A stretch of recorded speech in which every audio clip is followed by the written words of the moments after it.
Hello everyone, welcome back to my channel. I'm here with some Bible stories for you all, okay? This is the Storm 33 page. I am Tatiana. Okay? This is for August the 25th, 2024. This is titled, The Burning Bush. The Lord speaks from a burning bush. Old Testament, okay? So basically when I doing this, I got that us women that got hair down there, or us means. Y'all means that got hair down there as well. Okay, cause they don't. Okay, but us we do. Okay, so yes. Oh, you got hair anywhere on your body for you. Okay, let's begin. The story of the burning bush is told in the third chapter of the book of Exodus in the Bible's Old Testament. In the story, Moses is tending his father-in-law's flock on Mount Hobah when the angel of the Lord appears to him in a bush that is on fire but not burning up. Moses goes to investigate, and the Lord calls out to him, "Moses, Moses." Richard Clive. The Lord tells Moses not to come any closer and to take off his sandals because he is standing on holy ground. The Lord then identifies himself as the God of Abraham, Isaac, and Jacob, and appoints Moses to lead the Israelites out of Egypt and into Canaan. Whew. That did happen though, okay? Because he also Saint Peter too, by the way. Clive tried to talk to the Most High about this, but he's a foreigner, but he went here and whatever they did, I don't know. Okay, scripture reference, suggested emphasis. Exodus 20, scripture reference, Exodus 2:11 through 4:17. You can find the story in. Suggested emphasis, obey God without complaining. Who? Memory verse, do everything without complaining or arguing. Philippians 2:14, ICB. Who? Story overview. Even though Moses grew into adulthood in the Pharaoh's palace, he always knew he was a Hebrew. After killing an Egyptian who was beating a Hebrew slave, Moses fled to Milan for his own safety. During the next 40 years, he married and helped care for his father-in-law's sheep. One day the Lord spoke to him. The Lord's voice came from a bush that was full of flames but did not burn out. The Lord told Moses that he had been chosen to lead his people out of Egypt, but Moses offered many excuses.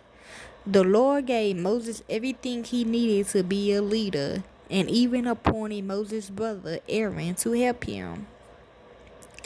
Moses was adopted and raised in the palace of the Pharaoh by the Pharaoh's daughter. Because his mother was allowed to nurse him during his younger years, Moses always knew that he was a Hebrew. Even though he lived apart from them, it is likely he would have known his parents and his brother and sister, Aaron and Miriam, the two machines. Day after day, Moses would have seen his own people beaten and worked to death by the cruel Egyptians. When Moses saw an Egyptian overseer beating one of the Israelite slaves, which is them, the African Americans, he killed the overseer. When he realized that the incident had been witnessed, he feared that he would be put in prison or worse, killed. Moses decided to escape and travel eastward across the desert to Midian, about 200 miles from Egypt. During the next 40 years, Moses married a local woman, Zipporah, and shepherded for her father. He began raising a family. The desert mission is rest submitting between the arms of the Red Sea. There Moses came to Mount Horeb, Mount Sinai. While on Mount Horeb, Sinai, Moses saw a bush that was on fire, but it was not damaged. Moses wanted to get a closer look. Moses heard a voice, and it seemed to come right out of that fire. He did not know he was calling, but he answered bravely, "Here I am." That meant he was ready to listen. The place was holy because God was speaking there. Moses had to be very respectful. He could go no closer. He took off his shoes because he was on holy ground. Who, removing his sandals, was a sign of respect for a superior. Moses learned who was calling to him. God had spoken to Abraham, Isaac, and Jacob hundreds of years ago, but now the same God was talking to Moses. Moses hid his face because he knew no human could face God and live. Who? God knew how the Israelites were being mistreated, overworked, and whipped in Egypt. He was ready to prepare Moses to lead them out of Egypt to a land of their own. Moses was to be God's messenger. He was able to tell the king of Egypt to let God's people go, and he was to lead the people to another country. Moses was a shepherd in the desert of another land. He had who? He had no power or influence in Egypt. Who? He thought he could not gain freedom for his people. Moses could not rescue the people by himself, but with God's help, he will shape the history of the Israelites. You ain't lying. God promised that Moses would indeed bring the people out of Egypt. Moses would come back to worship at that same mountain where God was speaking to him. See, then Moses would know that God had sent him and had helped him. Moses had nearly been killed in Egypt. He was afraid to go back there, so he began to make excuses. The first excuse was that people would not believe God had sent him. In answer to that, God gave Moses 3 miracles to be used to convince the people that he really was God's messenger. God's pronouncements, I am who I am, was an explanation of his name, Yahweh. He was declaring himself the God whose existence depended on nothing outside of himself. He was declaring that no God of the Egyptians could possibly be compared to him. Who? The second excuse was that Moses was not an effective speaker, but God had made his mouth and God could make him talk more fluently. God was angry because Moses did not trust him as he ought of, but the Lord agreed to let Moses' brother Aaron go along and do most of the talking. Okay?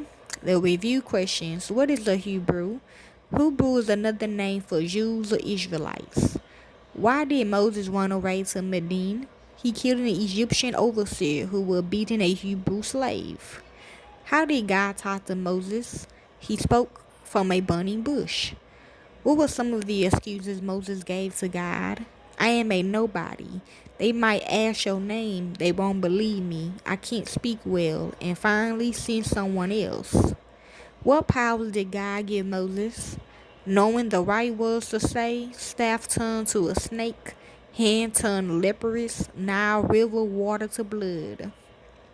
Who did God allow to go with Moses to speak for him? Moses' brother Aaron. Why do you think Moses gave so many excuses to not do what God asked him to? Asked Pharaoh to let the Israelites go from Egypt. Moses wasn't a good speaker and he had been in trouble with Egypt long ago. Why do you think God chose to have Moses ask Pharaoh to lead his people out of slavery from Egypt in spite of these things? What did the story teach us about God? Okay, and the reflect Christians.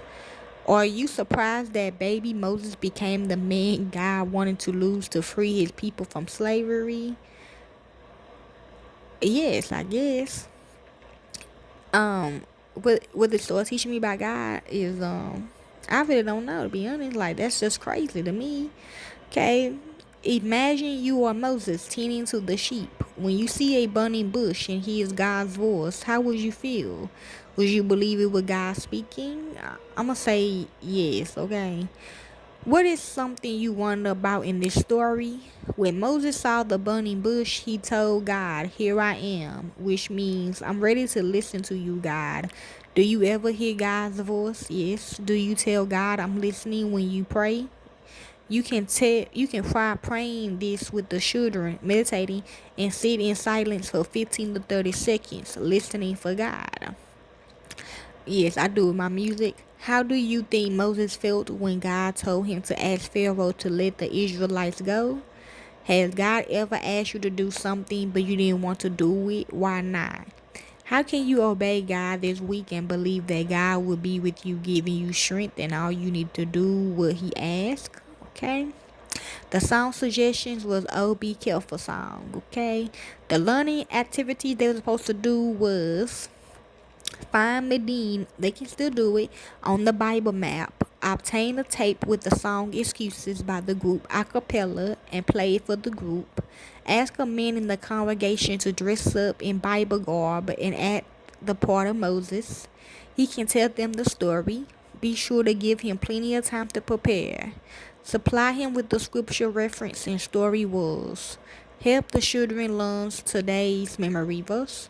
The game they going to play is the shoe race/relay. The supplies none. Ask what did God tell Moses to remove because he was standing on holy ground? His shoes. Explain that everyone would take off their shoes and put them in a big pile on one side of the room. You would divide the class into 2 to 3 teams, depending on how many keys you have, and each team would line up on the other side. When you say go, the first kid on each team will run to the shoe pile, find their shoes, put them on, and run back, tagging the next player who would then start running. The first team with all their players with their shoes on correctly wins.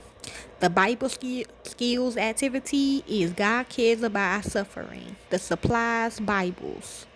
Have one child read God's word to Moses in Exodus 3:7-10. Ask, what do we learn about God here? He cares about our suffering.